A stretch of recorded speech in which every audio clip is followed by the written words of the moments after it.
Come on, get in. Oh, we needed that. We needed that one massively. Welcome to the video, guys. Match reaction from Sheffield United 2, Stoke City 1. There's two things from the match preview that I said. First of all, I said, if I see us them scoring first, I cannot see us coming back. And I think Hal said that they were going to score first and then we were going to come back to 1-1. I was wrong. But what I did say before I changed my mind was Blades 2, Stoke 1. And I changed my mind to 2-2, and I wish I'd not. But it doesn't matter. Anyway, who cares what I said? Who cares? We've just won a game of football. And it feels like a long time coming. I don't think we've been poor recently. I think we've been defensively not quite as good as what I'd like us to be, letting in sloppy goals, not being as clinical in front of goal as well. Sharpie's not been the best in front of goal as of late, which you never expect that from Billy Sharp. But everything else that Billy Sharp does is great, except for today I probably wouldn't have kept him on. And yeah, I know it's sacrilege me saying that. But I don't think he had a great game today. He missed another really, really good chance. He's just in, I won't say a bad bit of form because his all-round play is quite good. He's just not putting the ball in the back of the net. But when you've got players that come off the bench and score goals, doesn't matter. It really doesn't matter. Anyway, before we get into it, Tufty Club, as what they do on there, I am drinking at the moment a Shipyard American IPA. Cheers, guys. Love it. This is the first game I wasn't able to get a beer before the game, so I'm so glad I'm able to get one after the game, because I was late to the game because one of my contacts was a bit funny, so I had to go back and change it and then get to the game.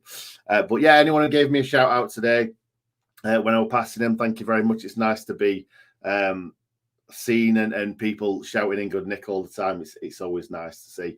A couple of guys also saying well done for the award as well. Always nice to hear. Always nice to hear. If you do see me at any game, just give me a shout and we'll have a chat. But yeah, today's game, I was getting more and more frustrated. The first half, I actually thought we played really well. Morgan Gibbs-White and Ndai, as always, linking up great. Morgan Gibbs-White, he just puts a smile on my face every time he gets that ball. Because, yeah, even if he does lose the ball, you know that the next time he gets the ball, he's going to do something special with it. And he did quite a few special things today. Possibly wasn't his greatest game. And if you didn't go to the game, you probably wouldn't think that Morgan Gibbs-White had a great game. But some of the things that he did, at one point, right in the corner, he had no right to keep the ball in. And he somehow flicked his leg round, flicked it round the defender and got away and got as a corner. But it's little things like that that special players do. And Morgan Gibbs-White is certainly a special player. But today I'll go from the start. I always write my little notes. So first of all, Sharpie header off the line on the 17th minute. It isn't just not scoring in their goal; is also keeping them from scoring as well, which is nice to see. You're not expecting to see Billy Sharp on the line heading it off, and really, Olsen gets done with those quite a bit. There's been a few looping headers from corners recently, and the guy's about 6'20". So, yeah, maybe he just needs to get himself in a better position. If he's not coming out to catch the ball, maybe he needs to go out and then come back, because he seems like he goes out a little bit and then kind of waits in limbo. And that was right above him, right in the middle of the goal. So if Sharpie wasn't there, fair enough, Norwood was there as well. So it looked like Norwood would have got it off the line anyway. But still, you don't really want your goalkeeper being lobbed by headers from corners like every week, which it seems like is happening at the moment.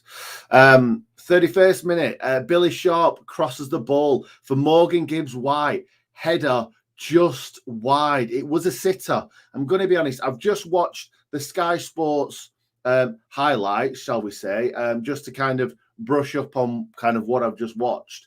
And they showed 3 Stoke chances, I don't think any of which were a better chance than Morgan Gibbs-White header from inches out. Billy Sharp clips the ball into the box. I think it was on his left foot. And Morgan Gibbs-White was just a little bit too far in front of it and kind of tried to get his head back round and heads it just wide. But that was a golden chance. He should have put that away. Like I said, that was a sitter. Maybe he just got a bit too far in front of it. Stoke, I've put Stoke missed a one-on-one. They kind of got away, but it was from outside the box. It was a great hit, great save by Olsen, but really it's one of them that he should be saving. And die on the 32nd minute, just after Olsen made that great save, gets pushed in the box. It looked a little bit soft, but saying that, Keith Stroud, more like Keith Stoke. Sorry, I made that joke on the Sheffield United Way Twitter account. It wasn't funny then. It isn't funny now. But the thing that was funny, that every time Stoke City were anywhere our players, anywhere near their players, they went down, free kick. Anytime we did it, nothing. Every single time. And then in the second half, he tried to even it out, it seemed, with a few maybe soft fouls for us. But if you're going to get soft fouls for Stoke, you've got to get soft fouls for us and vice versa. I don't mind if the soft fouls are given or not given. Just, it's got to go both ways. And it certainly didn't seem like that in the first half. Then Billy Sharp, probably one of the easier chances of his career. The ball comes over from Norwood, an absolutely breathtaking cross right in his head. All he needed to do was just guide it into that far post, and he headed it the keeper's right, his left. It was a great save by the goalkeeper, but the goalkeeper was kind of stood at that side of his goal. So, yeah, it wasn't a shocking miss. It was a good save by the goalkeeper, but he probably should have put it in the back of the net, if we're being honest. And Dye had a shot that he did really well to get off, which the keeper made a save in the 40th minute, just after that sharp header. And Dye also had a shot blocked that went over the bar from a nice ball into the box. So Dye is getting in that box more often than not. So is Morgan Gibbs-White. Obviously, he missed that really, really good header in the 31st minute too. So half time, we're going in thinking we've played some quite good football. Now, Stoke have probably had the better of chances, probably quite similar, but Stoke had one that was cleared off the line by Sharp. They had one where also made a good save. There was another where it came across to the back stick and he just kind of side-footed it straight at Olsen. So it was probably 50-50, but I thought we played the better football. They were quite clearly playing on the break. We go into half-time, come out, and do you know what? I felt like we carried on, but we lost. We weren't creating chances. We really weren't. The only thing that really came off early on was Bogle kind of got to the byline. Their big, massive defender came across him, and then either kind of slipped, but also was leaving it for the goalkeeper, it seemed. Bogle nipped in, flicked it past the keeper, and they cleared it off the line, ended up getting back to Stevens, and Stevens put it. I love Stevens when he gets in that position on the angle and he hits it across goal, because he scored a fair few goals like that for the Blades. The ones that kind of I remember is Stoke from last season, which the reason why I remember it, not last season, Stoke, the season we went up. Great finish into the bottom corner. The reason why I remember that, obviously we played Stoke and the Blades put it up on their Twitter account the other day. And there was another one, Nottingham Forest at home. I remember the season we got promoted, straight across the goalkeeper. For me, when he got got the ball there, I'm like, this is either going into the stand or into the bottom corner. And it just missed the bottom corner. Good effort, though. And then, against the run of play, you would say, Stoke took the lead, 55th minute. Jacob Brown, he kind of was trying to swivel past Egan and Norwood. Davis was kind of just stood off him. So it was kind of three defenders.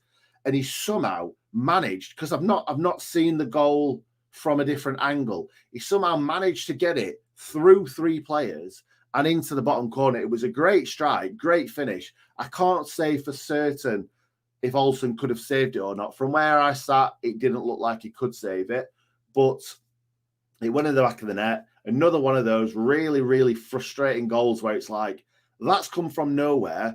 It's not really anyone's fault. Yeah, they could have got tighter, but it's just a great, great finish into the bottom corner. So yeah, frustrating. Heads were down. We were doing everything differently. We weren't taking any chances. It was backwards, sideways, and just nothing was happening.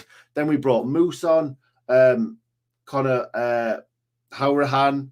I can't get away from saying Horahan, and then he brought DIDZY on finally. And I was saying he needs to get DIDZY on. He needs to get him on. And when Moose came on, and then Horahan came on, I'm like, he's going to bring McBurney on with 5 minutes to go, 10 minutes to go. Just chuck balls into the box and try and win him in the air. And he didn't. He brought DIDZY on. And I said, as soon as DIDZY was coming on, I said, he is going to make a difference. But he didn't make a difference. He made the difference today. As soon as he came on, you just knew that touch, that those 1-2s, holding players off, flicking it around the corner. I love to watch David Mcgoldrick play football. When he came on against Middlesbrough, I was sat in front of 2 blokes or 3 blokes, it might have been, that got on his back constantly. Every time he did one little tiny thing wrong, oh, he's crap, he's this, he's that, he's other. And he's really not. He was our best player in the Premier League all last season. Best outfield player, if we're talking about Ramsdale as well. Best outfield player. The reason why he wasn't quite as good at the start of the season was because nobody else was playing well. And David Mcgoldrick was having to do everything. He was looking around him thinking, nobody else is going to create anything.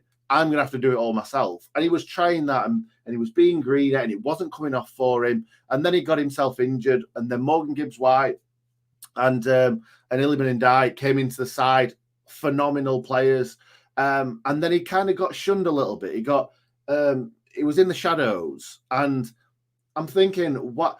I understand that David Mcgoldrick struggles to get into this side with the way that we played, the system that we played, the players that we've got in these positions, but he can play in this formation. He can play in Slav's system. He can play with these players. He's proved it today.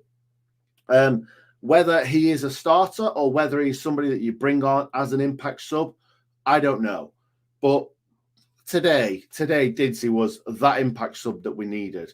And David Mcgoldrick must play in every single game, whether it's starting from the first whistle and then is bringing on somebody else who is like a Iliman Ndiaye later on in the game, because Iliman Ndiaye is such a fantastic player that he could be an impact sub as well if he is still struggling with his fitness and his cramp and stuff like that, because I don't think he's played 90 minutes yet, Iliman Ndiaye. And he's still only a young player and he is going to have those fitness issues. So why not let's kind of change it up a little bit. We know that DIDZY and Sharpie play absolutely magnificently together. They got us promoted, for God's sake. So it was great to see DIDZY back in there. Not the first thing, but the first thing that mattered, the ball was played into him. He flicked it around the corner to Sharp. Sharp played it into him. Great ball into the box for Moose. And Moose finished it emphatically. I'm going to be honest, when the ball came into the box, I was expecting Moose to miss. I really was. And I shouldn't say that. But it looked like he just scored. It was on a 10-goal, I can't even speak, a 10-goal kind of spin. It looked like Moose had been banging goals in left, right, and centre. The way that he popped that into the corner with pace, there was no kind of try and tap it past the goalkeeper, try and flick it over him. It was an emphatic finish, bang, in that corner. Finds the back of the net. Fair enough, yep, it was right in front of the goal. The goalkeeper was there. But the goalkeeper was a big lad, and he was trying to make himself look as big as possible. And Moose found that corner fantastically. So it was great to see Moose score a goal. He actually, before that as well, he was putting himself about. He was trying to nick the ball off players and get round them and stuff. So I thought Moose played well when he came on, not just for the goal, but it was all about DIDZY, that goal. The flick around the corner to Sharp, the ball back from Sharpie, the ball through the player's legs for Moose, because really DIDZY, not have played too many games or not had too many minutes, could have easily taken a bit of time with that and then tried to find the pass, make sure he found the pass. But straight away, boom, into the box, boom, back of the net. That's what we want to see. That was fantastic. That was a fantastic goal. you could possibly say one of the best goals of the season up to now. Just the link-up play was brilliant between Sharp and Mcgoldrick, and again, what a fantastic finish that was. And then the goal that wins the game, DIDZY wins the game for us. Another good goal. Keeper may have been able to do better with that one. Stevens gets it on the left. He waited and waited and waited, and DIDZY stood there like, give me the ball, give me the ball, give me the ball. And it looked like he'd waited too long, Stevens. He rolled it into DIDZY with not too much pace on it. DIDZY redirected it towards the goal. And I'm not going to say it's the best finish I've ever seen from DIDZY, but it went in the back of the net. Who cares? Like, it might have been the goalkeeper's fault. It may have been, it may have gone through his legs, under his body. I'm not too sure. But it went in the back of the net. DIDZY found that. And do you know what? Bramall Lane just erupted after that first goal. And it was absolutely fantastic to see, because I was saying this earlier on, I think the more success that you have, not the worse the fan base is, but it's just the more you expect. The expectation is so much more. So you sat there expecting the lads to score, expecting us to create good chances, expecting us not to concede goals. And do you know what? Stoke, having not done anything for a good, 4 or 5 years, something like that in the Championship, they're having a good run. And their fans were fantastic today. I did not know Stoke had such a good fan base, if I'm being honest. Filled the stand, and they were loud for large portions of the game, probably up until the 83rd minute when DIDZY put the ball in the back of the net. So fair play to Stoke fans. But I do feel like our it's been a bit of a weird atmosphere at Bramall Lane recently. You won't know unless you go to the games. But obviously the away games, they're always going to be incredible atmospheres from away fans. Away fans always come in good numbers and sing the hearts out. At home, it's not quite like that. And I know I sit on the south stand, so I can't hear all the chanting and singing unless it's really, really loud. And I don't sing myself, because on the south stand, you're not going to sing all the way through. You're not going to stand up all the way through, because people will be like, sit down, shut up. But on the Kop, it isn't seeming to be coming from there as much as well. So I think the fans, we just need to get behind the team a little bit more. But like I said, when that first goal went in, the ground erupted, and we were almost sucking the ball into the net, which was brilliant to see. It was, for 80 minutes, it was frustrating, but those last 10 were why we're all football fans, in all honesty. So I'll quickly go through the team. There we go. Yeah, 18 minutes. Olsen did okay. Nothing. He didn't really do anything wrong. I thought he was good on the ball today. Obviously, he's going to have the ball at his feet quite a lot with the way that we're playing. And he, against Bournemouth, he took his time way too much on at least one of them, and got the ball. Well, he passed the ball straight to a Stoke player. A Bournemouth player. So it was nice for him to see him today have the ball at his feet, not panic on it, and just find players quickly, because that's what we want. We don't want him hanging onto the ball for ages unless we're winning. We want him to get that ball into him and spread it, and he was doing that all the time today, spreading it out to Bogle, spreading it out to Stevens. It was great to see. And he didn't really have too much to do other than pick the ball out of the back of the net once, make one great save and one good save just straight into his body. Bogle, he didn't panic on the ball one little bit today. That's the only really good thing I can say about Bogle. He didn't have anything to do on that right-hand side, or shall I say Stoke's left. That's been my worry with Bogle for the whole time that he's been at Bramall Lane. His defending is not great sometimes, and that was what I was worried about. But he didn't have any problems on that right-hand side defensively. I wanted to see him pass and move more. Gibbs-White had the ball quite a few times, and it just wasn't moving for him. So if Baldock's going to be out for a bit longer, Bogle had a good game, half-decent game. But, yeah, I wanted to see a little bit more from him today. Egan and Davis, strong as always. I love seeing Davis on the ball. Egan always looks calm as well. I just wanted to see him. The goal that Stoke took really well, I wanted to see him on him straight away and not let that happen. Stevens, he had a bit of a a bit of a funky game today. I thought defensively he was okay. Nah, I thought he was poor. I thought he was bad with the ball as well. I thought he made wrong decisions at times. His passing wasn't great. He gave the ball away tons in that first half, not as much in the second half, and he obviously got the assist. But I'm a big fan of Stevens. I think he is better, an all-round better player than Reece Norrington-Davies. So I want to see him there all season. Norwood, I thought Norwood had a fantastic game today. He obviously made that chance for Sharpie when he headed it towards the goalkeeper, and he made a great save. I thought Norwood was pinging the ball round really, really well today.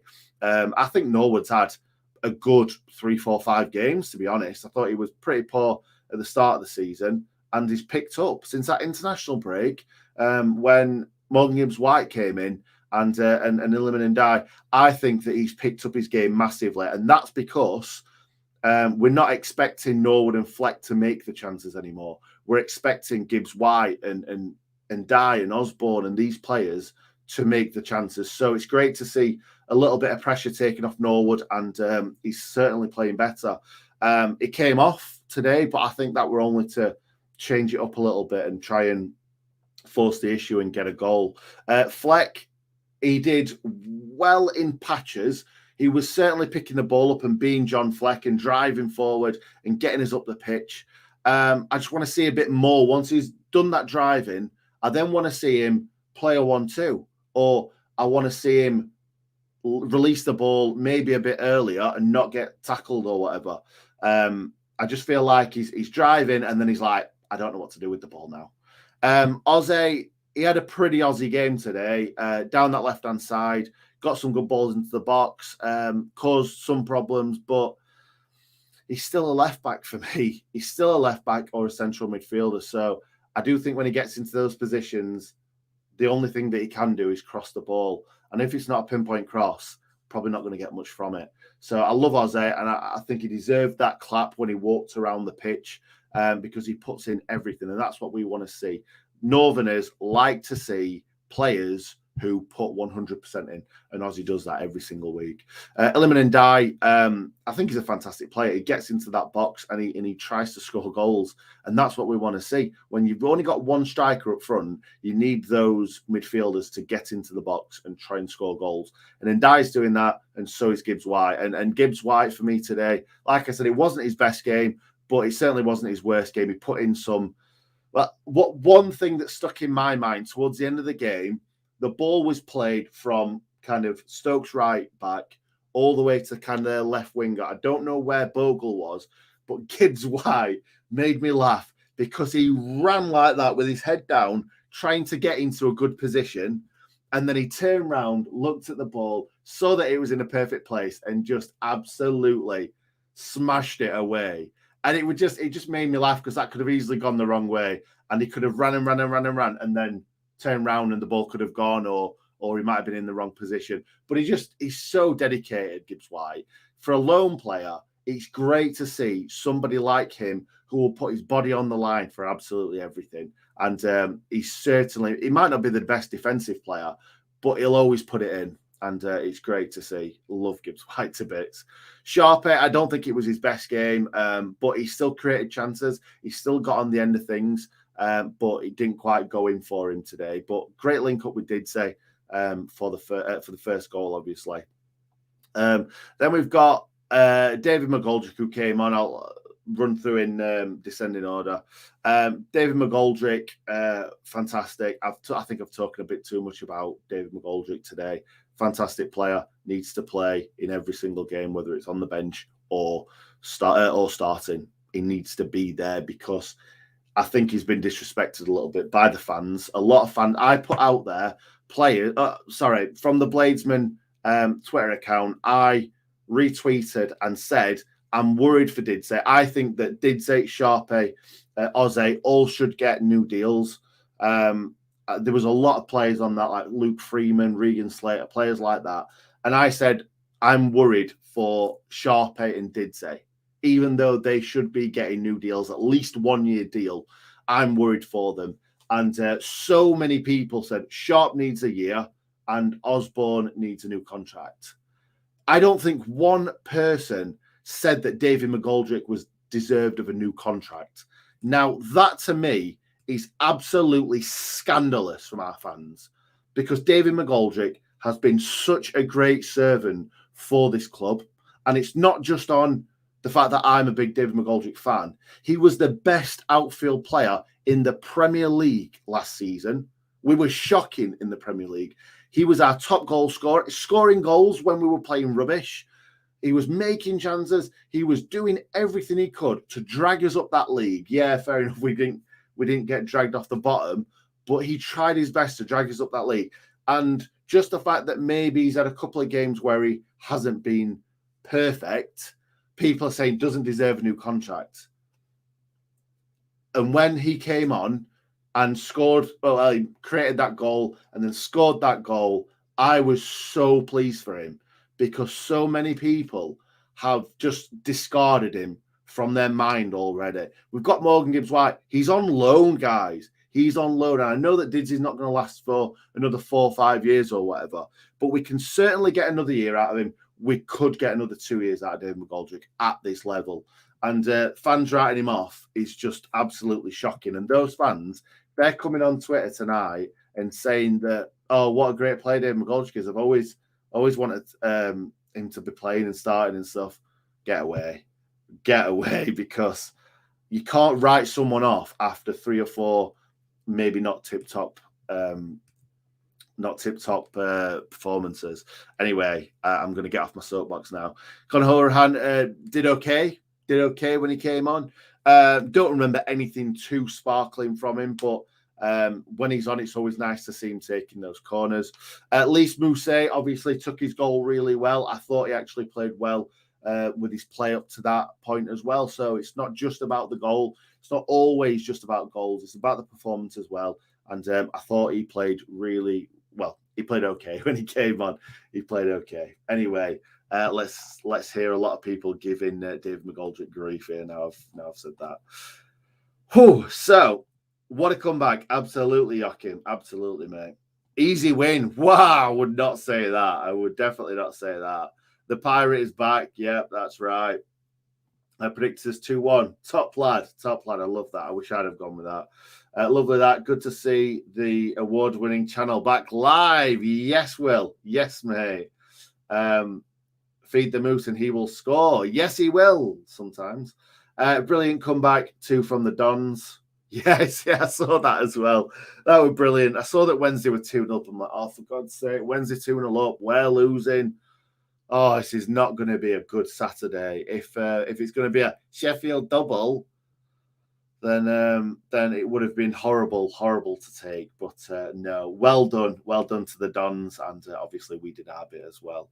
I made a 2-0 prediction, but Moose and DIDZY could start next week. Great comeback by the lads, celebrating your awards. Absolutely, yeah, that's brilliant. That absolutely fantastic that they've done the business for us, Hal. They've done their business.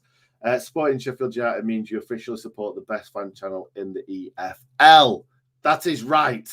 That is right. That's a valid shout, Nick. Thank you, mate. I don't know what point I made. It was about 15 minutes ago, but I appreciate that. Congratulations to the Sheffield United way on winning 2 content awards. Thank you, Michael Brown, my lord. I appreciate that. Wins a win, massive 3 points. Need back-to-back wins now. Congrats on the award, by the way. Thank you very much, sir. I appreciate that, JD. Yeah, we've got a lot of games that are winnable coming up.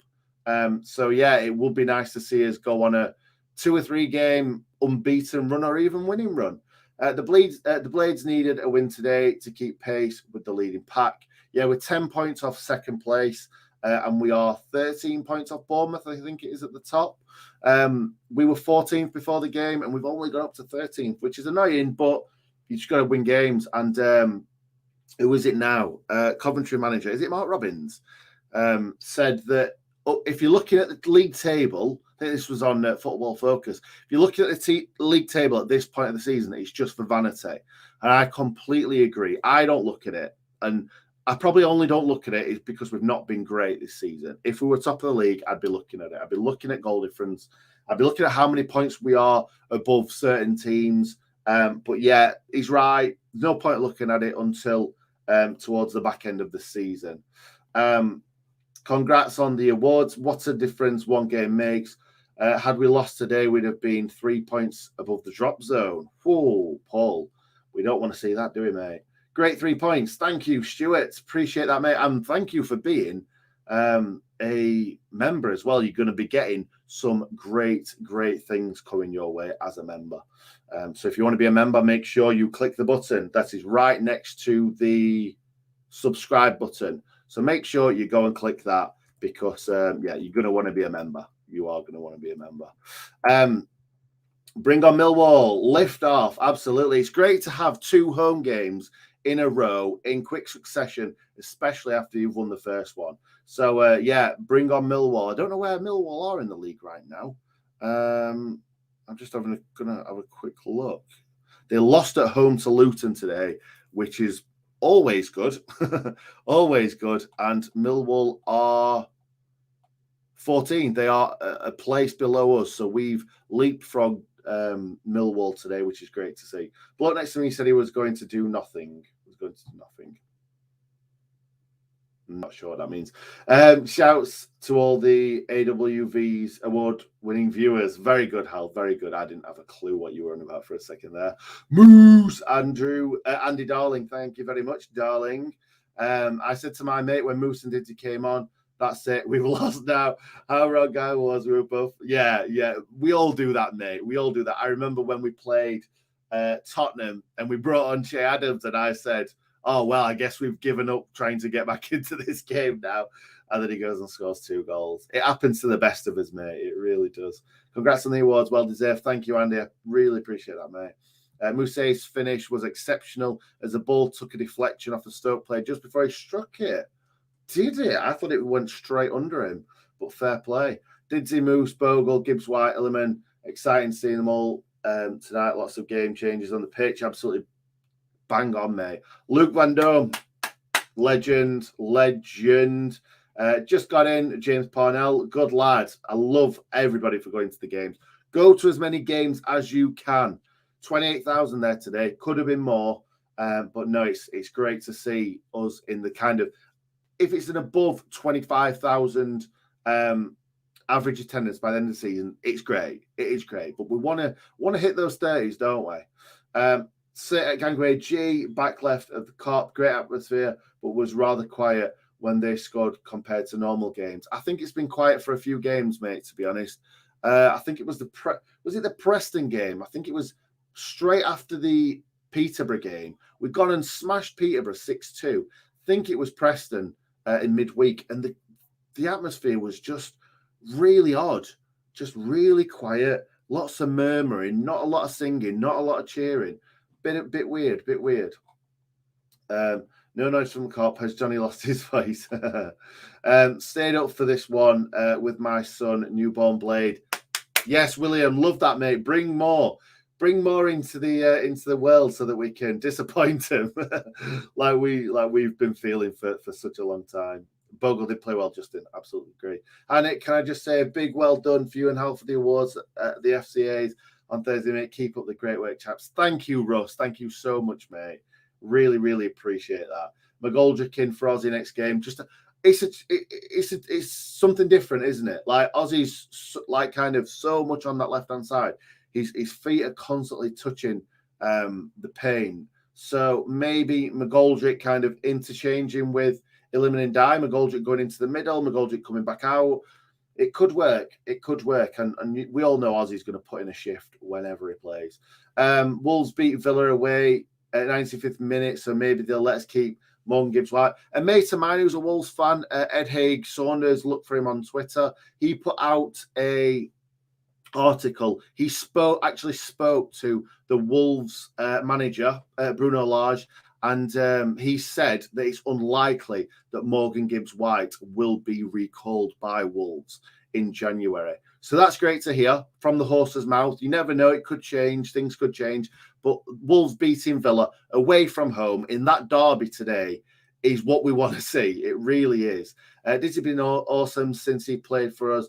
Should be Blade for life. Absolutely, Paul. DIDZY was one of the few players that kept fighting at the end of last season. That alone deserves respect. Thank you. We're getting into the part where I went on my DIDZY rampage. Love Mcgoldrick. Great effort. Just isn't a good finisher. I'm not sure about that, Aaron. He's shown in the past that he is a good finisher. It's obviously just up there for him. Goals against Hull when we went up, curling into the top corner. Arsenal, curling from outside the box. I don't necessarily think he's a bad finisher. I just think it's that, yeah, sometimes he gets in his own head. But, yeah, he's a fantastic player. David Mcgoldrick is a player that will always give 100%. Can't ask for more. Moose looked good first game. Yes, he did. Have to disagree about Norwood, though. Oh, fair enough, fair enough. We can all disagree from time to time. Don't matter. Table for vanity. Seeker Fortnite. Yes, mate. Thank you. Thanks for the mention, Nick, from Andalusia. That's a quell for me to say. And I've already had a little bit of this. Good 3 points today. What a comeback. Yes, Callum Vlogs. Love that, mate. Love that. Did any of the Leeds fan channels win any awards?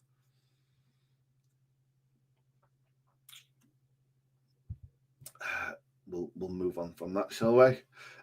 No, I don't think they did, mate. I don't think they did. But they did last year, and I think they do a really, really good job, to be honest. So Connor does a great job. Oscar does a great job. Yeah, I'm not going to say anything bad about Leeds. It was just they didn't win anything. At 1-0 down, my cousin said, if we win, he will run on the pitch. And he did when DIDZY scored. Oh, I'm not one of them. I'm not one of them that condone that, mate. But that is quite funny. With the rotation of DIDZY, Illiman and Gibbs-White, could be very, very dangerous. I hope so. I've been saying this for ages, that DIDZY will fit perfectly in with those lads. And the thing is with DIDZY as well, he's also robust. He's not, because Ndiaye gets knocked off the ball sometimes. They're all quite not robust, but they're all quite strong in their own ways. Illiman, Morgan Gibbs-White, Sharpe, but they're all tiny. So it's good that DIDZY's got that height. He can win headers. He can score goals from headers. He can also be that player in the in our box that heads the ball away. He's strong. DIDZY's brilliant. How long do we think Moose will last? That's why I have not said too much about Moose today, because I'm really, really worried that we're going to go mental about Moose scoring and then he's going to get injured next week. There was one challenge that he went in for that he kind of bottled, and I'm like, yeah, that might have been a good reason. There might have been a good reason for you bottling that challenge. We need to keep him wrapped up in cotton wool, that kid. Horahan for Norwood next game. Fair enough. We can, every now and then, it would be good to kind of change it up a little bit, because Norwood fleck every game just doesn't work for me. Not always, anyway. Nick, not sure if you know, I'm a Leeds fan, but love your channel and prefer Blades to them lot from Pigsborough. Yes, Russ. Thank you very much, mate. Before meeting the lads from All Leeds TV and Connor from I can never remember it. One Leeds something, I forgot. I really like the guys. I think the Leeds fan base is actually brilliant, and they support them so much. And like, if somebody says anything about Leeds, they get so much hate. I think that's a great way to be, and I've got a lot of respect for a lot of Leeds fans, to be honest.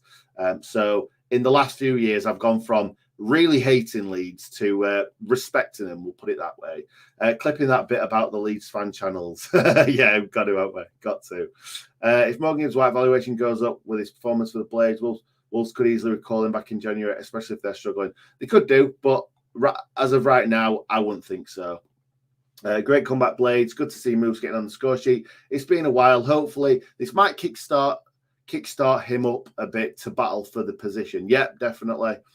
Wolves Gaffer said yesterday it's unlikely that he'll be calling back. Yeah, that's what I said. Not seeing many watch-alongs from the Sheffield United way. There's a reason for that. We can only do watch-alongs on games that are on Sky Sports, well, on the TV legally in this country. So any 3 o'clock kickoffs we can't do. Any kickoffs any games at all that aren't on Sky Red Button, anything like that, we can't do watch-alongs for. We will do watch-alongs, but we can't do them for those games. So I always go to the game. So if it's an away game and it's on TV, I will do the watch-along with Hal. If it's a home game and it's on TV, Hal will do the watch-along either with somebody else or on his own. So that's where we are at the moment. As a Leeds supporter, I'm happy for the Blades have done well. Thank you, Patricia. Really appreciate that. Looking forward to fan reactions video. Yes. Got a lot of things coming up. Good result for you boys today against the top side. Absolutely, yeah. I've not even mentioned that. Stoke are fourth in, well, we're fourth in the championship. So that's a good result. It's a really, really good result. A mate of mine is friends with Moose, and his mental health has been good through COVID and injuries. Moose is back and will come good. Mark my words, he loves the Blades. That's great. His face on the videos on social media after this game was great. You could see how happy he was that he took his goal well. Moose looks like another Signet, sadly, but could be immense. Moose is our best striker. Moose is the best striker that we've got. We just need to keep him fit. One Leeds fan channel is Connor's channel. That's the one. I thought it was something else. Thought it was One Leeds something else. But yeah, Connor's a great lad. Absolutely fantastic lad. Moose will come good. Absolutely. Oh, you're a Leeds United supporter, but due to seeing Hull on just... Oh, I didn't know that, Michael Brown, my lord. Top man, I appreciate that. See, Leeds fans are good. Leeds fans are really good. Anyway, I'm going to leave it there, guys. Absolutely buzzing. Thank you for being here, as always. Leave us a like. Subscribe to the channel. Sorry about that. I've been sick for what seems like about 3 weeks. But we're getting to the end of it. We really are. Yeah, thank you very much for watching. Leave us a comment. Let us know how buzzing you were after this game. And I will see you for another video in the near future. Thanks for watching, guys, and I'll see you next time.